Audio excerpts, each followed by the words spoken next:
ጤና ይስጥልን የተከበራችሁ የብሬዲዮ ቤተሰቦችና አድማጮች ዕለቱን ዜናዎችን እናሰማችኋለን። ዜናውን እናሰማችሁን ያብተማ ስፋና ተምርገናን ባለንበት ሰዓት አቆጣጠር የዛሬ ሰኔ 22 ቀን 2017 ዓ.ም ዜናዎችን ከማሰማታችን በፊት አርዕስተ ዜናውን እናስቀድማለን።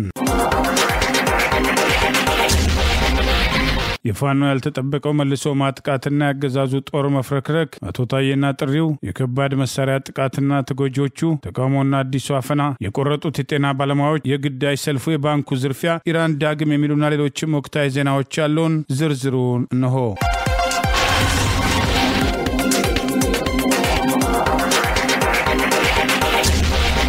የአማራ ፋኖ ብሔራዊ ኃይል አብይ አህመድ የተመካባቸው ወታደራዊ መኮንኖች ያቀዱት የተባለውን ወታደራዊ እቅድ ያከሸፈ መልሶ ማጥቃት እርምጃ በተሳካ ሁኔታ እየወሰደ መሆኑን አስታወቀ። የአማራ ፋኖ ብሔራዊ ኃይል ከጎጃም ቀጠና አብይ አህመድ ስልጣን ከያዘ ወዲህ ትላልቅ ኦፕሬሽኖችን አቅዶ አሳክተዋል የተባሉ መኮንኖቹን ጭምር ያሰለፈበትና ዘመቻ ማዕበል ብሎ የጠራው ዘመቻ እየከሸፈና በፋኖ የመልሶ ማጥቃት እርምጃ ባለፉት 3 ቀናት እየተካሄዱ ያሉ ኦፕሬሽኖች የተሳካ መሆናቸውን በአስደናቂ ድል ፋኖ እየገሰገሰ መሆኑን ዛሬ ባወጣው መረጃ አስታውቋል። በዛሬው ዕለት በጠዋቱ በተጀመረ መልሶ ማጥቃት እንደተለመደ የቡድን መሳሪያን ጨምሮ ክላሽ እንደ ጉድ ያፈስንበት ድል ተቀዳጅተናል በማለት የአማራ ፋኖ ብሔራዊ ኃይል ማዕከላዊ ኮማንድ አባልና በጎጃም ቀጠና የፖለቲካ ጉዳይ ኃላፊ ፋኖ ጠበቃ አስረስ ማረዳምጤ አስታውቋል። የአረመኔው ሰራዊት ቁንጮ አብይ አህመድ ስለ ከሸፈው ያስገድዶ ማሰለፍ እቅድ የህዝቡን ጆሮ በመያዝ በጎን ደግሞ በብርሃኑ ጁላና በለገሰ ቱሉ በኩል ሰበር ዜና ሊያስነግር የቋመጠበትን ኦፕሬሽን እንደ ጉምአትነን ሰራዊቱን ገርፈንለታል።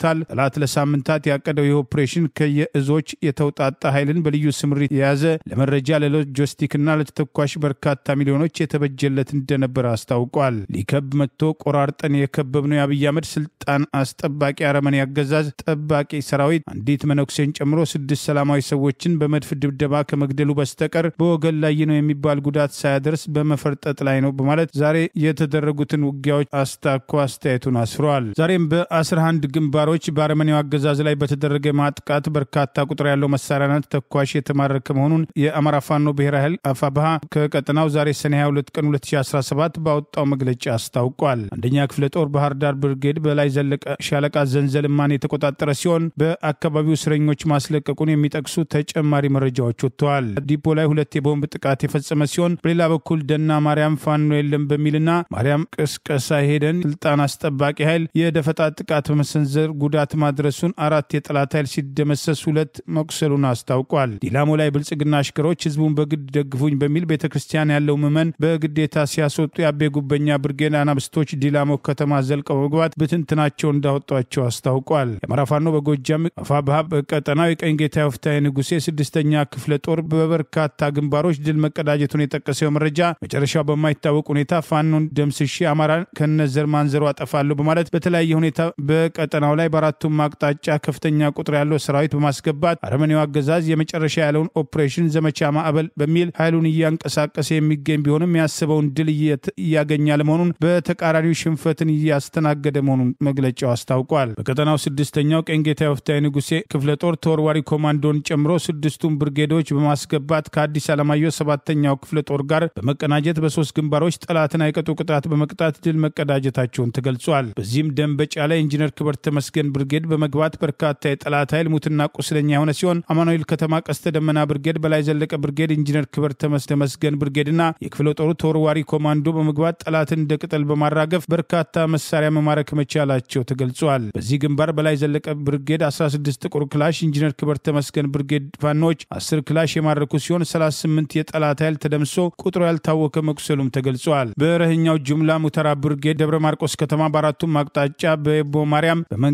ጉተራ በቦርቦራና ደሳ እነሴና በማረሚያ ቤት በኩል ገብቶ የአብይን ቅጥረኛ ሰራዊት ሲያርበደብደው መዋሉንም መግለጫው ጠቅሷል። በዚህ ግንባር 7 የወራሪው ኃይል የተደመሰሰ ሲሆን 13 መቁሰላቸው ታውቋል። 7ኛው የአዲስ አለማየሁ ክፍለ ጦር ጥቁር አንበሳ ልዩ ተወርዋሪ ኃይል በእንደገም መድኃኔዓለም በኩል ንጉሥ ተክለ ሃይማኖት ብርጌድ ከቦቆቅላ መገንጠያ ጀምሮ ከጥቁር አንበሳ ጋር በመተሳሰር ስናን አባጅሜ በረቡ ገበያ መስመር በመግባት በሞርተር የታገዘ ውጊያ በማድረግ ሰልፉ በታሰበው ልክ እንዳይሳካ ማድረግ መቻሉም አስታውቋል። በሰልፉ ህዝብ አልወጣ ሲላቸው የሚሊሻና የካድሬ ቤተሰቦችን የቀበሌ ቤት ተጠቃሚዎችና ሴፍቲኔት ተጠቃሚዎችን በግድ አስወጥተዋል። የደረሰው ጉዳት በግልጽ አልታወቀም በማለት መግለጫው ጠቅሷል። ዛሬ በተደረጉት አውደ ውጊያዎች የተደመሰሰው የጠላት ኃይል 45 26 መሳሪያ 16ቱ ጥቁር ክላሽ የተማረከ ሲሆን 2 የመገናኛ ሬዲዮ 2 አድማ ብተና ሴቶች በርካታ የጠላት ኃይል የቆሰለ ሲሆን ቡሊ የሚባል የኬላ ቦታ ነፃ መውጣቱም ተገልጿል። አገዛዙ የጠራው ሰልፍ በታቀደው ልክ እንዳይሳካ ማድረግ የተቻለ ሲሆን 2 ዙር ምሽግ መሰበሩንም ይሄው መግለጫ ጠቅሷል። በቀጠናው የጎጃም አገው ምድር ክፍለ ጦርና የራስ ቢትወደድ መንገሻ አትኪም 5ኛው ክፍለ ጦር ድንቅ ጥምረት በማሳየት ድል መቀዳጀታቸውን ያስታወሰው ይሄው መግለጫ ሰከላ የመሸገው አሸባሪ ኃይል አጃሊ ሹም ገድሌ ከተባለ ቦታ ላይ ለ3 ተከታታይ ቀናት እንደባብ በፋኖ ሲቀጠቀጥ መሰንበቱን ገልጿል። በትላንትናው ዕለት በጎጃም አገው ምድር 3ኛ ክፍለ ጦር አይበገሬው ጊዮን ብርጌድና 5ኛ ክፍለ ጦር ነበልባሉ ገረመው ወንዳወክ ብርጌድ ጥምረት በመፍጠር በጠላት ኃይል ላይ ሰብአዊና ቁሳዊ ኪሳራ ማድረሳቸውን በቀጠናው ሳሙኤል አወቀ ክፍለ ጦር አባይ ሸለቆ ብርጌድ መርጦ ለማርያም ከተማን እያስጨነቀ እንደሚገኝና አዲሱ ምርታችን ዘሪውን 13 ታሪክ ሰርቷል ሙሉ ለሙሉ ከገጠር ቀበሌ ሳይቀር የሰበሰቡትን ህዝብ ገና ከተማ ሳይደርስ መበተል መቻሉንም የአማራ ፋኖ ብሔራዊ ኃይል አፋብኃ ዛሬ ሰኔ 22 ቀን 2017 ከጎጃም ቀጠና የነበሩ ወታደራዊ ውሎችን አስታኮ ባወጣው መረጃ ይፋ አድርጓል። የአሜሪካ መንግስት ለኢትዮጵያ መንግስት የሚሰጠው የደህንነትና የልማት እገዛ ለጊዜው እንዲቋረጥ አቶ ታዬ ደንዳን ጨምሮ የፖለቲካ ታሳሪዎች በአስቸኳይ እንዲፈቱም ተጠየቀ። የኢትዮ አሜሪካን የህዝብ ጉዳይ በእንግሊዝኛው ምህጻረ ቃል ኢኤፓክ በወቅታዊ ጉዳይ ባወጣው መግለጫ የኢኤፓክ ልዑካን ቡድን በዚህ የሰኔ ወር ውስጥ ቁልፍ ከሆኑ የአሜሪካ ህዝብ ተወካዮችና ሴናተሮች ጋር ፍሬያማ ያለውን ውይይት ማድረጋቸውን ውይይቱም በአብዛኛው በኢትዮጵያ ውስጥ ከጊዜ ወደ ጊዜ እየተባባሰ በመጣው የሰብአዊ መብት ጥሰት ዙሪያ ግንዛቤ ማስጨበጥና የአሜሪካ አስተዳደር ወሳኝ እርምጃ እንዲወስድ በመወትወት ላይ ያተኮረ እንደነበረ ገልጿል።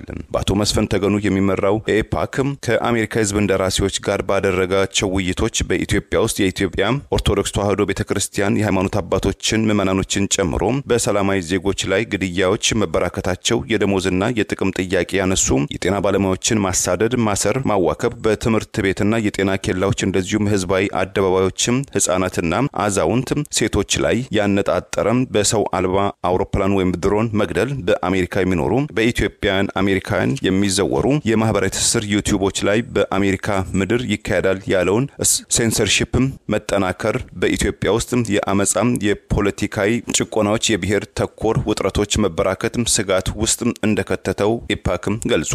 ፕሬዝዳንት ዶናልድ ትራምፕ አስተዳደርና የኮንግረስ አባላትም በኢትዮጵያ ጉዳይ ግልጽ እና ቀጣይ የሆነ ፖሊሲ እንዲያከተሉ ሲል ጠይቋል። የቀድሞው የሰላም ሚኒስትር ዴታው አቶ ታዬ ደንዳአ ከመታሰራቸው ቀደም ብሎ ከመገናኛ ብዙሃን ጋር ባደረጉት ቃለ ምልልስ ጠቅላይ ሚኒስትር አብይ አህመድ አማራና ትግራይ ጠል መሆናቸውን በሁለቱም ክልሎችም ጦርነትም እና ግጭቶች በማስቀጠል ስልጣን ላይ ለመቆየት ይፈልጋሉ በማለት አቶ ታዬ የሰጡትን አስተያየት ከባድ መረጃ መሆኑን የገለጸው ኤፓክ አቶ ታዬም ደንዳአን የመሳሰሉ የፖለቲካ እስረኞችም በአስቸኳይ እንዲፈቱም ሲል ጠይቋል። ኤፓክም በመግለጫው በኢትዮጵያ ውስጥ የዲሞክራሲ ስርዓት ለውጥ ሐሳብን በነጻ የመግለጽ መብትም የሰብአዊ መብትም መከበር እስኪ ተገበር ድረስ የአሜሪካ አስተዳደር ለኢትዮጵያ የሚሰጠው የደህንነትና የልማት እርዳታም እንዲታደግ የአሜሪካ አስተዳደር ፈላጅ ቆራጭ አገዛዝን ከሚረዳም ከሲቪክም ተቋማት ጋር ቀጥተኛ ግንኙነትና እገዛም እንዲያደርግ ሲልም ጥሪ አቅርቧል።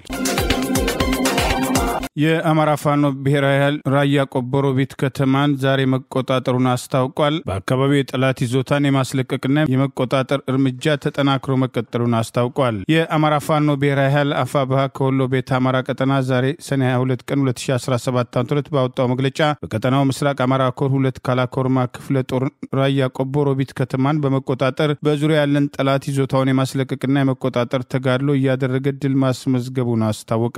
ካላኮርማ ክፍለ ጦር ከታጠቅ ክፍለ ጦር ጋር በመጣመርና አጥያምባን እንዲዘጉ በማድረግ እንዲሁም ዲቢና ወርቄ ባለሽርጡ ብርጌድ መንጀሎን በመዝጋት ከአዲስ አበባ መቀሌ ፌዴራል መንገድ ላይ የምትገኘውን ሮቢት ከተማን በመቆጣጠር የጠላት ነባር ይዞታ በማጥቃትና በመቆጣጠር አመርቂ ወታደራዊ ድል መቀዳጀቱን ይኸው መግለጫ አስታውቋል። ከትላንት ሰኔ 21 ቀን 2017 ዓ.ም ንጋት ጀምሮ ካላኮርማ ክፍለ ጦር ሮቢት ዋና መንገዱን በመቆጣጠር ዛሬም የጠላትን ሙሉ እንቅስቃሴ በመገደብና በማቋረጥ ቁልፍ የሚባል ድል ያስመዘገበ ያስመዘገቡ ሲሆን በቀጣይም ይዞታቸውን አጠናክረው ለመቀጠል መዘጋጀታቸውን ይኸው መግለጫ ጠቅሷል። በዚሁ ቀጠና ምስራቅ አማራ ኮር 2 ዞብል አምባ ክፍለ ጦር በ3 ግንባር በቀዩ ጋሪያ ባራዱምና ተኩለሽ ዙሪያ ብርቱ ትንቅንቅና ተጋድሎ በማድረግ አንድ ወራል ያገዛዙ ወታደራዊ ተሽከርካሪ ከነሰራዊቱ ሙሉ ለሙሉ በማውደም ጭምር ታላቅ ድል መጎናጸፋቸውን አስታውቋል። ምስራቅ አማራ ኮር 2 ዞብል አምባ ክፍለ ጦር በ3 ግንባሮች ብርቱ ተጋድሎ በማድረግ በርካታ ዙፋን ጠባቂውን ሰራዊት በመደምሰስ ጠላትን እያፈረሱ ያሉ ሲሆን ባራዱም ግንባር ሆርማት አካባቢ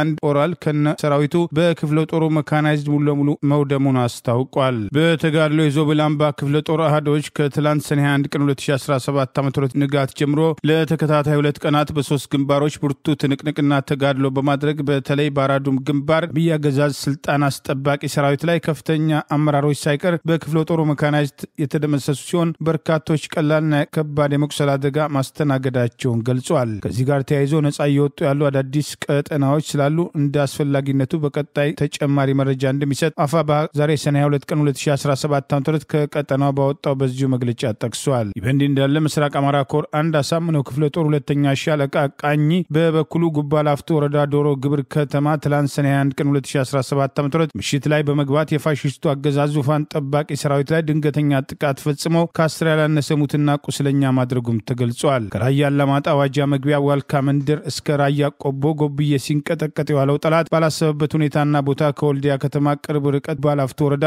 ዶሮ ግብር ከተማ ላይ በንስሮቹ ሌላ ከባድ ጥቃት አስተናግዶ ሽንፈትን ተከናንቧል ሲል ይኸው መግለጫ ጠቅሷል። ከወታደራዊ እንቅስቃሴ በተጨማሪ በቀጠና የፕሮፌሰር አስራት ወልደየስ የጤና ባለሙያዎች ማሰልጠኛ ማዕከል ለበርካታ ወራት ያሰለጠናቸውን የጤና መኮንኖች ማስመረቁን አፋባ ከቀጠናው ዛሬ ሰኔ 22 ቀን 2017 ባወጣው ተጨማሪ መግለጫ አስታውቋል። በዶክተር አቡበከር ሰይድ የሚመራው የጤና መምሪያ በታላቁ የአማራ አባት መታሰቢያነት የተሰየመው ፕሮፌሰር አስራት ወልደየስ የጤና ባለሙያዎች ማሰልጠኛ ማዕከል ለበርካታ ወራት የሰለጠኑ የጤና መኮንኖችን በድምቀት ማስመረቁም ተገልጿል። የምርቃት ፕሮግራሙ በዶክተር አቡበከር ሰይድ የመክፈቻ ንግግር ተደርጎ ልዩ ልዩ ፕሮግራሞች ከተከናወኑ በኋላ በድርጅቱ የተዘጋጀ ልዩ ልዩ ሽልማቶች ለአሰልጣኞችና አሰልጣኞች መበርከቱን ይኸው መረጃ ጠቅሷል። በሌላ በኩል በወሎ ቤተ አማራ ቀጠና ፋብሃ የሜጀር ጀነራል ዋንታ ባተ ክፍለ ጦር ከ150 በላይ አዳዲስ የፋኖ አባላትን ሲያስመርቅ ክፍለ ጦሩ ላይ ስር ነቀል የአመራር ሪፎርም ማድረጉንም ዛሬ ባወጣው ተጨማሪ መረጃ ገልጿል። በላስታ ጀነራል አሳምነው ጽጌ ኮር ስር የሚገኘው በመቄትና ዋድላ ወረዳ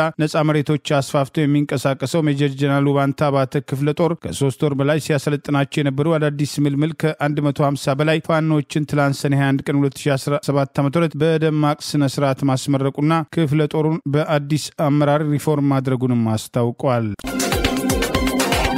የሲቪል ማህበረሰብ ድርጅቶች ከውጪ ወይም ከአገር ውስጥ ከሚገኝ የውጪ አካል የፋይናንስ ድጋፍ ሲያገኙ በ15 ቀናት ውስጥ ለሲቪል ማህበረሰብ ድርጅቶች ባለስልጣን እንዲያሳውቁ የሚያስገድድ ረቂቅም ማሻሻያ አዋጅም ተዘጋጀ።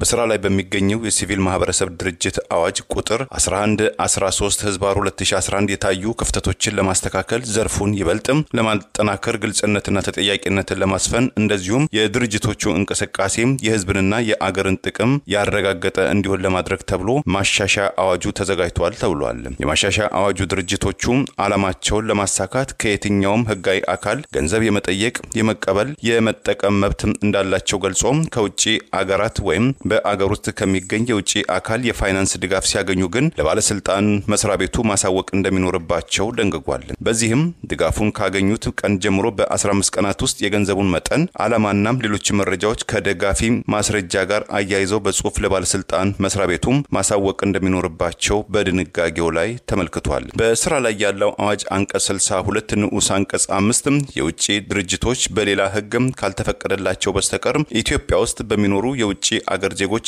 የተመሰረቱት አገር በቀል ድርጅቶች የፖለቲካ ፓርቲዎች በማግባባትም ሆነም ግፊት በማድረግ ተጽዕኖ መፍጠር፣ በመራጮችም ትምህርት ወይም በምርጫ መታዘብ ስራ መሰማራት እንደማይፈቀድላቸው ይደነግጋል። በዚሁ አንቀጽ ንዑስ አንቀጽ 6 የውጪ ድርጅቶች በራሳቸው የፕሮጀክት ስራዎች ለማከናወን ወይም ከሌሎች መንግስታዊ ካልሆኑ አገር በቀል ድርጅቶች ጋር የገንዘብ የአይነትና የእውቀት ድጋፍ በማድረግ መስራት ይችላሉ በሚል ተደንግጎ የነበረው የአዋጁ አንቀጽ እንዲሰረዝ ተደርጎ በማንኛውም አገር በቀል ድርጅት በንዑስ አንቀጽ 5 የተመለከቱትን ተግባራት ለማከናወን ከውጪ የፋይናንስ ምንጭ ገንዘብ ወይም ሀብት መቀበል አይችልም በሚል ተሻሽሏል።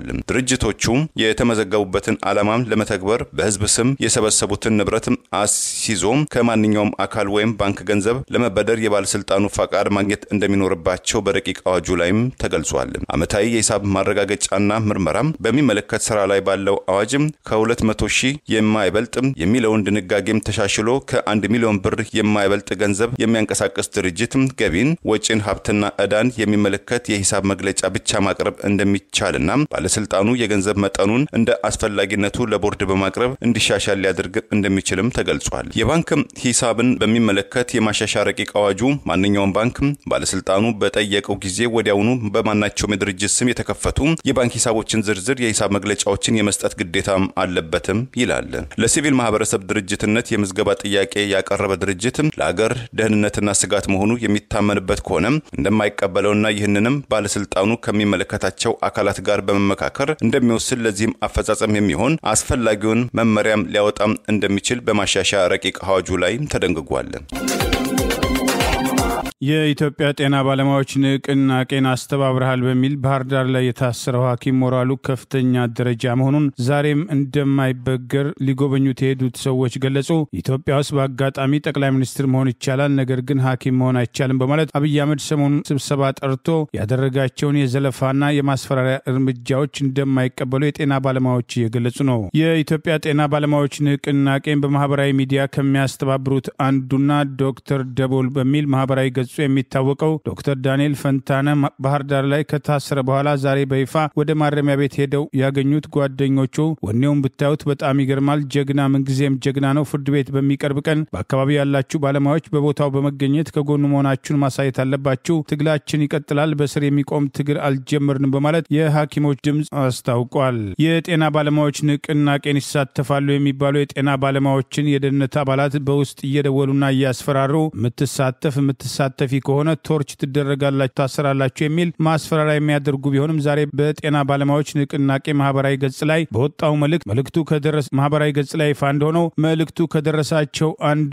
እንኳን እሰሩኝ፣ አስራችሁኝ እንደውም እረፍት አገኛለሁ፣ ምግብም እበላለሁ የሚል ምላሽ የሰጠ ሲሆን ከስራ አልፎ ቶርች ትደረጋለህ የሚል ማስፈራሪያ አስከትሎ ያቀረበው የደህንነት ሰው ዶክተሩ በሰጠው ምላሽ አካሌን እንጂ ነፍሴን ቶርች አታደርጉትም፣ የፈለጋችሁትን ማድረግ ይችላላችሁ ማለት በፍትሃዊ ጥያቄያቸው ጸንተው እንደሚቆሙ ምላሽ እየሰጡ ይገኛል። ከጤና ባለሙያዎች ጋር ውስጥ የገባው ጤና ሚኒስቴር የባለሙያዎችን ተቃውሞ ድምጽ ለማፈን አሁንም የማህበራዊ ገጹን የሐሳብ መስጫ ሳጥን ጭምር መቆለፉን የጠቀሱት የጤና ባለሙያዎች የተቋም የሚመሩ ሰዎች ባላቸው ዕውቀትና በተሰጣቸው ኃላፊነት ህዝብና ሀገርን በጤናው ዘርፍ ማገልገል ሲገባቸው ፖለቲካ ውስጥ ገብተው አለቆቻቸውን ማገልገልና እነሱን ለማስደሰት ጎንበስ ቀና ማለት መርጠዋል በማለት ድምጻችን ልክ እንደ ሱናሚ ነው፣ ሱናሚ ደግሞ በምንም አይነት የሰው ሰራሽ መንገድ ማቆም አይቻልም፣ መፍትሄው ጥያቄዎቻችን አንድ በአንድ መመለስ፣ ጥያቄን የሚያነሱ ባለሙያዎችን ማስፈራራትና ማንገላታት ማቆም እንዲሁም ለስር የተዳረጉትን ያለምንም ቅድመ ሁኔታ መፍታት አለባችሁ በማለት ጥሪ ማቅረባቸውን ቀጥለዋል። ትላንት የጤና ባለሙያዎች መብት ተሟጋች የሆነው የባህር ዳር ዩኒቨርሲቲ 4ኛ ዓመት የማህጸንና ጽንስ ስፔሻሊስት ተማሪና ሐኪም ዶክተር ዳንኤል ፈንታነ ከስር እንዲለቀቅ መግለጫ ማውጣቱን ጠቅሰን የዘግብን ሲሆን የአማራ ክልል ፖሊስ ዶክተር ዳንኤልን ያሰረው በተያዘው ሳምንት ከሁለት ቀናት በፊት ንቅናቄው ከመብት ጥያቄው ጋር በተያያዘ የታሰሩ የጤና ባለሙያዎች በሙሉ በአስቸኳይ እንዲፈቱ ከስራቸው የተባረሩ የጤና ባለሙያዎች ወደ ስራቸው እንዲመለሱ መጠየቁን ተከትሎ ሲሆን መንግስት የመጀመሪያውን የጤና ባለሙያዎች የስራ ማቆም አድማ ከተጠናቀቀበት ጊዜ ጀምሮ ባሉት 2 ወራት ውስጥ ለጤና ባለሙያዎች 12 ጥያቄዎችን አዎንታዊ ምላሽ እንዲሰጥ መጠየቁን ተከትሎ የተወሰደበት አፈና መሆኑ ተገልጿል። ኢትዮጵያ ውስጥ ጠቅላይ ሚኒስትርነት እንጂ ዶክተርነት በአጋጣሚ በሹመት አይገኝም በማለት አብይ አህመድ በድፍረት ሰሞኑን የጤና ባለሙያዎች ናቸው ያላቸውን ካድሬዎች በመሰብሰብ ራሱን አዋቂ አድርጎ ያደረጋቸው ንግግሮች በጤና ባለሙያዎች ተቃውሞ እያስከተለበት ይገኛል። ጠቅላይ ሚኒስትሩ ባለፈው በጤና ባለሙያዎች ስም ካድሬዎቻቸውን ሰብስበው አወያዩ ባሉበት ስብሰባ የባለሙያዎችን ፍትሐዊና ተገቢ ጥያቄዎች ከፊት ሆነው የሚመሩ እንደነ ዶክተር ዳንኤል አይነት ጀግናና ደፋር ሐኪሞችን ለማስፈራራትና ለማሸማቀቅ በማሰብ በንዴት ጦፈው ሕክምና ውስጥ ሐኪም ያልሆኑ ነገር ግን በአጋጣሚ ጋዋን የለበሱ ፖለቲከኞች አሉ፣ የት እንዳሉ እናውቃለን፣ አውቀን ነው ዝም ያልናቸው በማለት በብስጭት ተናገሩ ያሉት የጤና ባለሙያዎች ንቅናቄ በማህበራዊ ገጻቸው ባሰፈሩት አስተያየት ይህን በተናገሩ ገና በሁለተኛው ቀን ዶክተር ዳንኤል ታፍኖ እስር ቤት ተወሰደ በማለት ሌሎችም የታሰሩት እንዲፈቱ ጠይቀዋል። ዜጎች የሚያነሷቸውን አንገብጋቢ የህልውናና የመብት ጥያቄዎች በሙሉ ሁልጊዜ ከፖለቲካና ስልጣን ጋር በማያያዝ ጥያቄዎችን ሰዎችን በማስፈራራት በመደብደብና ወደ ወይን ቤት በማጎር ጥያቄዎችን ለማድበስበስና ለማፈን መሞከር የአምባገነንና የፈሪ መሪዎች ባህሪ ነው በማለት ኢትዮጵያ ውስጥ በአጋጣሚ መሆን የሚቻለው ጠቅላይ ሚኒስትርነት እንጂ ዶክተርነት አይደለም በማለት በተጭበረበረ የትምህርት ማስረጃ ጭምር ሁለተኛ ደረጃ ትምህርቱን ሳይጨርስ የኮሌጅ ትምህርት እንዳጠናቀቀ ከኮሌጅ አልፎ የዶክተሬት ዲግሪው እንደተማረ ተደርጎ በትምህርት ማስረጃው ላይ ዛሬም ጥያቄ የሚነሳበት አብይ አህመድ ሰሞኑን የጤና አስተማሪ ለጤና ባለሙያዎች ሆኖ የቀረበበት ሂደት ዛሬም እያስተቸው ይገኛል። የሞጆ ደረቅ ወደብ የማስፋፊያ ግንባታ በሲሚንቶ እጥረት ምክንያት መዘግየቱን የትራንስፖርት ሎጂስቲክ ሚኒስቴር አስታወቀ። ሚኒስቴር መስሪያ ቤቱ ሚኒስትር ዶክተር አለሙ ስሜ የመስሪያ ቤታቸውን የ11 ወራት እቅድ ክንውን ለሕዝብ ተወካዮች ምክር ቤት ይፋ ባደረጉበት ወቅት የሞጆ ደረቅ ወደብ ማስፋፊያ ግንባታም ለምን እንደተጓተተ ምክንያቱ እንዲገለጽላቸው ከእንደራሴዎቹ ለቀረበላቸው ጥያቄ ሚኒስትሩ በሰጡት ምላሽ እውነት ነው የደረቅ ወደቡ ግንባታም ዘግይቷል፣ ነገር ግን ትልቁ ምክንያት የሲሚንቶ እጥረት ነው። የለሚ ሲሚንቶ ፋብሪካ ወደ ማምረት ከመግባቱ በፊትም ለግንባታው ከሚያስፈልገው ጠቅላላ ሲሚንቶ መጠን ውስጥ 78% እየቀረበ አልነበረም ብለዋል። ከውጭ የሚገቡ የግንባታ ቁሶችን በጀትና ሌሎችም ችግሮች ለሞጆ ደረቅ ወደብ ግንባታ መጓተትም ተጨማሪ ምክንያቶች መሆናቸውን የገለጹት ሚኒስትሩ ነገር ግን በቀጣዮቹ 4 ወራት ግንባታው እንደሚጠናቀቅም ገልጸዋል። ሞጆ ደረቅ ወደብ ማስፋፊያ ግንባታም ሲጠናቀቅ የኢትዮጵያ ዋነኛ የሎጂስቲክ ማዕከል እንደሚሆን ዶክተር አለሙ በሪፖርታቸው ላይ ጠቅሰዋል። ለደረቅ ወደቡም ከፍተኛ ክብደትን መሸከም የሚያስችለውን ግንባታ እንደሚያስፈልግ የተናገሩት ሚኒስትሩ አሁን የሲሚንቶ አቅርቦት ችግሩ በመፈታቱ ግንባታው 90% መድረሱንም አክለዋል። የኢትዮጵያ የውጭና የንግድን ለማቀላጠፍ በሰኔ 2013 ዓ.ም የማስፋፊያ ግንባታው የተጀመረው የሞጆ ደረቅ ወደብ ከዓለም ባንክ በተገኘ 150 ሚሊዮን የአሜሪካን ዶላር ብድር በተያዘለት ጊዜ ውስጥ እንዳልተጠናቀቀም ተገልጿል። የባህር በር አልባዋ ኢትዮጵያ ከሞጆ የደረቅ ወደብ በተጨማሪ በአፋር ሰመራም፣ በቃሊቲ፣ በድሬዳዋ፣ በኮምቦልቻ፣ በወሮታ፣ በመቀሌና በገላን 8 ደረቅ ወደቦችም እንዳሏት የቀደሙ መረጃዎች ይገልጻሉ። የአገዛዙ ስልጣን አስጠባቂ ጦር የተኮሰውን ከባድ መሳሪያ ተከትሎ የህይወትና የአካል ጉዳት ደርሷል። ተጎጂዎች ዙሪያውን መንገድ በመዝጋት በከባድ መሳሪያ ጥቃት የሰነዘረው አገዛዝ ለቤተሰቦቻቸው ህይወት ማለፍና አካል መጉደል ምክንያት መሆኑን ጠቀሱ። የአማራ ፋኖ ብሔራዊ ኃይል በወሎ ቤተ አማራ ቀጠና ላስታ ላሊበላ ዙሪያ በነበረው ከባድ ውጊያ ሰኔ 20 ቀን 2017 ዓ.ም የፋኖን ጥቃት መቋቋም ያቃተው ጀነራል አብርሃም ሞሲሳ የሚመራው የአብይ አገዛዝ ስልጣን አስጠባቂ ጦር በተለያዩ አካባቢዎች ላይ ንጹሃን ኢላማ ያደረገ ከባድ መሳሪያ ጭፍጨፋ የፈጸመ ሲሆን ዛሬ የቀጠናው ህዝብ ግንኙነት ኃላፊ ፋኖ አበበ ፈንታው ይፋ ባደረገው መረጃ ተጎጂዎች ምስክርነታቸውን ሰጥተዋል። በመድፍ የተመቱት ቤተሰቦች ቄስ አብቦ ጌቴና ነፍሰ ጡር ባለቤቱ ወይዘሮ ማለፊያ አበይ ግሯን የተመታች ሲሆን የ1 ዓመት ከ6 ወር ህጻን ልጅ የሞተባቸው ሲሆን ሌሎች ንጹሃኖችም በተመሳሳይ መጨፍጨፋቸውና መጎዳታቸውን ይኸው መረጃ ገልጾ የተጎጂዎችን ጭምር ምስክርነት አካቷል። ዙሪያውን ያገዛዙ ስልጣን አስጠባቂ ጦር መንገድ መዝጋቱን ተከትሎ ወደ ሌላ ቦታ ህክምና ማግኘት ሲገባው ህፃኑ ህክምና ሳያገኝ ህይወቱ ማለፉን አባቱ ምስክርነት ሰጥተዋል። ይበንዲ እንዳለ አገዛዙ ከከባድ መሳሪያ በተጨማሪ የድሮን ጥቃት ለመፈጸም ዛሬም የተለያዩ አካባቢዎች ላይ የድሮን ቅኝት እያደረገ መሆኑን ከአገር ቤት ያገኘነው መረጃ ይገልጻል። ዛሬም በተለያዩ የአማራ አካባቢዎች ላይ የድሮን ቅኝት እያደረገ ሲሆን አገዛዙ እስከ ሰኔ 30 ድረስ አሳካው ያለውን ወታደራዊ እርምጃ ተከትሎ በአየርና በምድር የታገዘ የድሮን ጥቃት ጭምር ያካተተ ውጊያ በማድረግ ፋኖን አንበረክካለሁ የሚል እቅድ አውጥቶ እንደነበር አስቀድሞ መዘገባችን አይዘነጋም። ከዚህ ባቷን ጉብል ያደረጋል። ይሄ በቃ ለሰው ራሱ ያሰቃል፣ ለሚያወራው በጣም ያሰቃቃል፣ አሰቃቂ ነው። የት ነው የነበረችው? የታን ከቤቷ ደጃፍ እንደለች እዛው ነው። የት ነው መርፎ ያረፈው? እዛው ሀጥሩ ላይ ያደረገ ሀጥሩ ላይ አርፎ እዛው ሀጥሩ ወዲያ ያደረገ። ቤታችሁ ይሄ ነው አይደል? አዎ እኮ ያረፈው የቱ ጋር ነው? ይሄ እና እሷ የት ነበረች? እዚህ ቤት እዚህ ልጅ በር ላይ ቁጭ ብላ በር ላይ ቁጭ ብላ እሷ ልጅ እየተጫወተ እኔ እሷ ቁጭ ዋስዬ እና በዚህ መቶ ያረፈ እዚህ አጋጣሚ ነው። እና አሁን ምሳ ምናምን አልሄድላትም? አልሄድም። በቃ ምን ነገር የለም። በምን ሄድ መኪና በቃ ታገሪ እዛም ላይ በላይ መጣም እየነበረ መኪና ያለው ቁጭ ነው። በቃ ለቀነስ ባላፎች እንቀበላቸዋለን ሰኞ ግባ ድረስ መረዘሩ ተለ በእንጭ ይዛቸው እንቀበላቸዋለን አሉና እዛ ባውሽ ድረስ ዘንህርን ከዛ በላይ አቀማጣና አላሳደፈና ተኩስ ተመልሰን ወዲህ ተሰዋብና ተመልሰን ይዛችን መጣን። ከዛ በላይ እሱም እኔ እዚህ አልመጣም አም የለኝም አይሰዱኝም መከላከያዎቹ አለ። በተመልሰን መጣ ህይወቱ ልጅ አልፈበልና እኛ ተደናገርና ያውሳኛው ከቤት ተሞት ብለን ዘመጣን። እሱ ጋር ተነጋግረው ስልካቸውን ሰጡን የተደዋወልና በቃ ሰኞ ገበያ ላይ መረዝ ወርደር ታለቻለና ስናጣራ ማለፍ አልቻለም። ከዛ በኋላ ሙሴት በመኪና ውስጥ እዛ በኋላ በእንጨት እስከ ባውሽ ድረስ ወሰን እዛ በኋላ በቃ እየመጣ መርፍ የሚወረወረው እዛ ወደኛ ስለሆነ እኛ ህይወታችን ፈራን ተመለስን። ህይወቱ አውጣውን ተሰዋብን። እሷም ያው ያተኛለች እንቱ ላይ ተመጣ ጀርባው ላይ ጀርባው ላይ ስንተኛ ልጃችሁ ነው አሁን ያረፈው? ሁለተኛ ልጃችሁ ነው። የስንት አመት ህፃን ነበር? አመት ከ6 ወር። መፍትሄ ያልተገኘ እንደዚህ ያልቱን ደስ ይውሰዱ ቀጣው ነው በምን አድርጉ ሰው በዚህ በሰቆጣው ሰው ያለው እንደ ጉላሽ ከተማው ይያላውና በቃ አማራጭ አጣን። በዚህም ተባልና አማራጭ እናጣው በቃ እዚህ ውስጥ ያለች በሁሉም መንገድ ተዘጋባችሁ? በሁሉም መንገድ ተዘጋብና አማራጭ አጣን።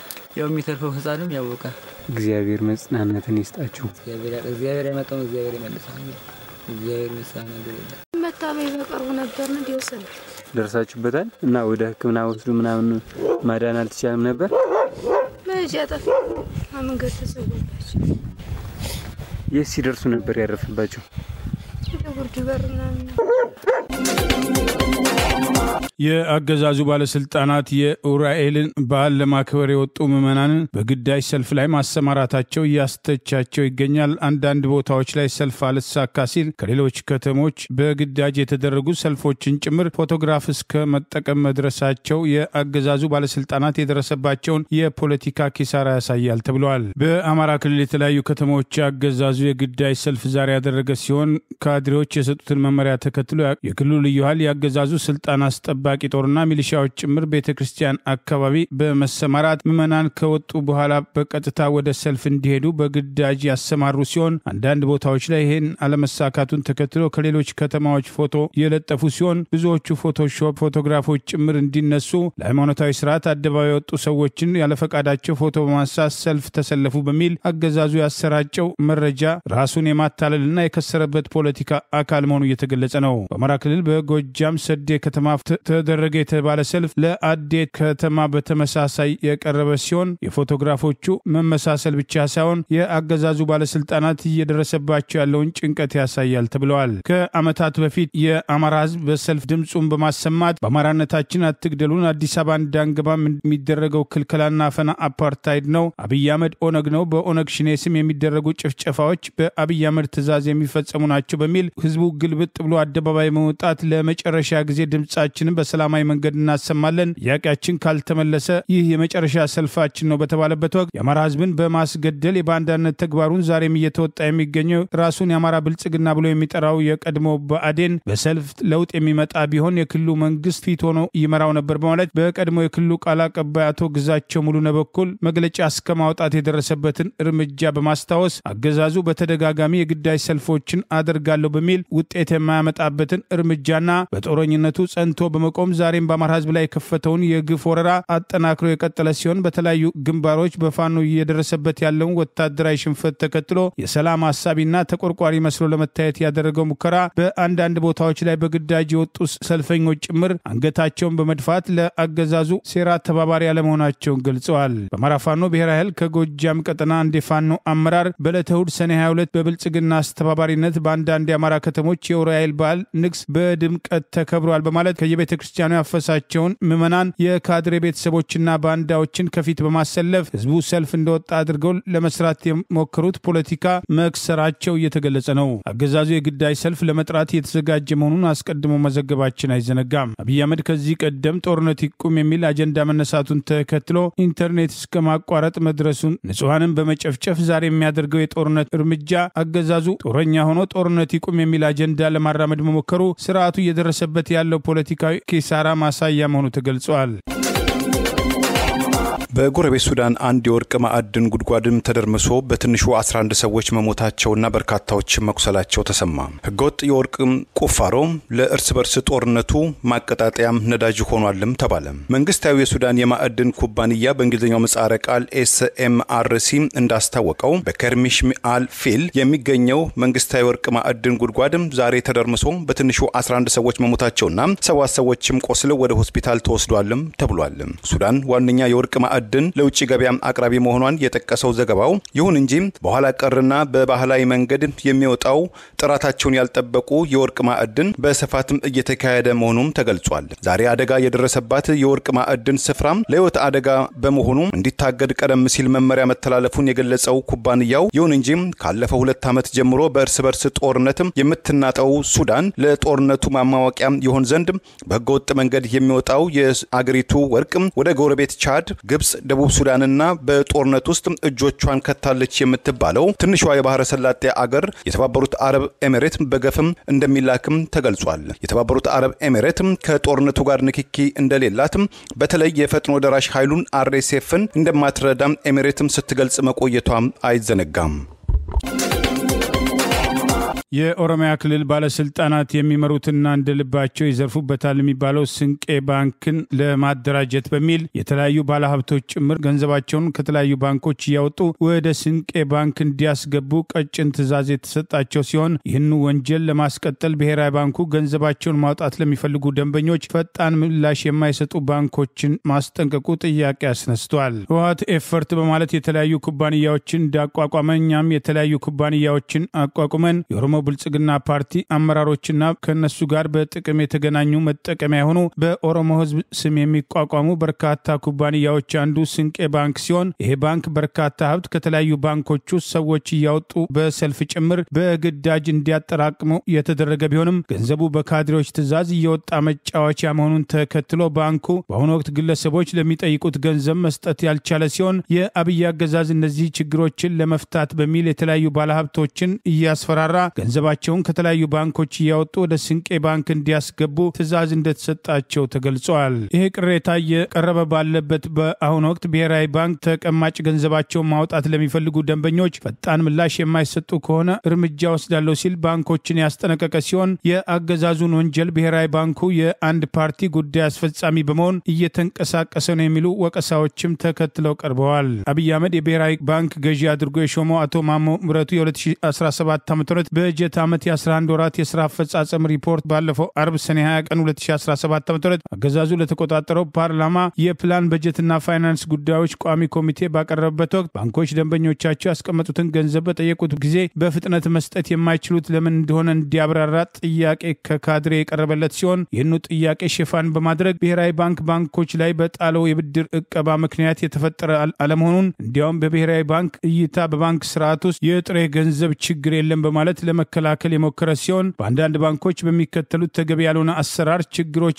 ተስተውለዋል በማለት ባንኮች የደንበኞቻቸውን ጥያቄ መመለስ እንጂ አስቀማጮችን ገንዘብ በማበደር ትርፍ ለማትረፍ ቅድሚያ ሰጥተው መስራት የለባቸውም በማለት ባንኮችን ለማክሰርና ስንቄ ባንክን ለማደራጀት እየተወሰደ ባለው ፖለቲካዊ እርምጃ ብሔራዊ ባንኩ ተባባሪ ሆኗል የሚሉ ወቀሳዎች ሪፖርቱን ተከትለው መውጣት ጀምረዋል። አስቀድሞ በኦሮሚያ ክልል የሚገኙ የትኛውን ባለሀብት ገንዘባችሁን ወደ ስንቄ ባንክ አስገቡ በማለት ትዕዛዝ የሰጠው ያገዛዙ ባለስልጣኖችን ተከትሎ አንዳንዶች ጥቂት ገንዘብ ለማስቀመጥ የሞከሩ ቢሆንም እየተደወለ ባንክ ውስጥ ያላችሁ ይሄን ያህል ገንዘብ ነው ሁሉንም ወደ ስንቄ ባንክ አላስገባችሁም የሚል ማስፈራሪያና ጫና የተደረገ ቢሆንም አንዳንድ ባለሀብቶች ጭምር ለብሔራዊ ባንኩ አቤት እስከ ማለት የደረሱ ቢሆንም ብሔራዊ ባንኩ የአብይ አገዛዝን ወንጀል ለማስቀጠል እየተንቀሳቀሰ መሆኑ ተጠቅሷል። ብሔራዊ ባንክ 10.5 ቢሊዮን ብር ኪሳራ እንደገጠመው በገለልተኛ ኦዲተር መረጋገጡን ተከትሎ የወጣውን መረጃ ጭምር ለማስተባበል የሞከረው የባንኩ ገዢ በዓለም አቀፍ ደረጃ እውቅና የተሰጠውን ሪፖርት ለማጣጣል ቢሞክርም የኦዲት ሪፖርቱ በዚሁ በራሱ ባንክ ገዢ አቶ ማሞ ምረቱ የባንኮች ዳይሬክተር ቦርድ በመወከል ተረጋግጦ መውጣቱን በሰነዶች ይፋ መሆኑን በመጥቀስ በቅርቡ ሰፊ መነጋገሪያ መሆኑ አይዘነጋም። የኦዲት ሪፖርቱ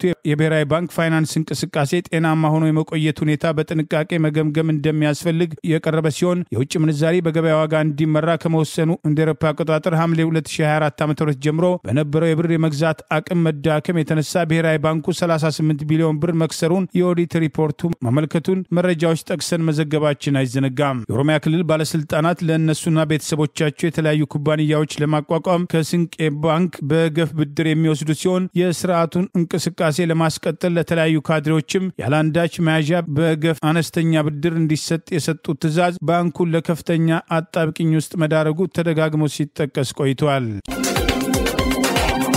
ፍየሎችና ዶሮችን ሰርቆ የሸጠም አንድ ኬንያዊ ወጣትም ድምጹ ወደ እንስሳነትም ድምጽ ተለወጠ መባሉ ፖሊስና ማህበረሰቡን አነጋገረ።